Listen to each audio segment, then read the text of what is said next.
কুড়ালিয়া কান্দার এই নড়বড়ে কাঠের সাঁকোটি কেবল একটি পারাপারের মাধ্যম নয়, এটি এলাকাবাসীর দীর্ঘশ্বাসের প্রতীক।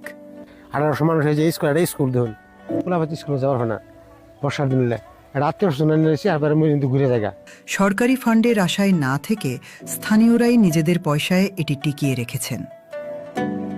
পাবলিক এটা পয়সা তুললে যে যাতায়াত করার জন্য মানুষ চলাচল করার নিকে দিছে।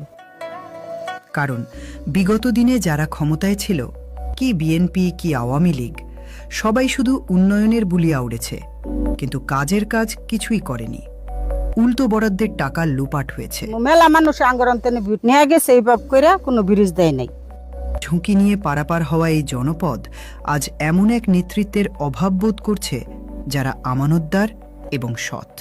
অতীতে এমপি না হয়েও শহীদ কামরুজ্জামান যেভাবে এই এলাকার মানুষের পাশে ছিলেন তা প্রমাণ করে যে সেবা করতে কেবল ক্ষমতা নয়, ইমানি জুজবা লাগে। প্রচুর পরিমাণ চেষ্টা করতাম কামরুজ্জামান নিয়ে। কামরুজ্জামান থাকতে মনে করেন ছাগল টাগল মানে সেই গরিব পাঙ্গা দিছে, আবার মনে করেন যে অনুদান টান কিছু দিছে। তাই তো এলাকাবাসী বিশ্বাস করতে শুরু করেছে বিগত দিনের ওয়াদা ভঙ্গকারী দলগুলো নয়, বরং আল্লাহর ভয় আছে এমন আদর্শিক ও নৈতিক দলের হাত ধরেই এই দুর্ভোগের স্থায়ী সমাধান সম্ভব।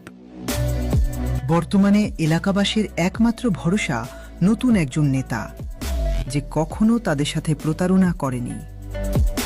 এই আকাঙ্ক্ষা বাস্তবায়নে হাফেজ রাশেদ ভাই এবং দাঁড়িপাল্লা শেরপুর 1 আসনে আশা ও আলোর প্রতীক হয়ে উঠেছে।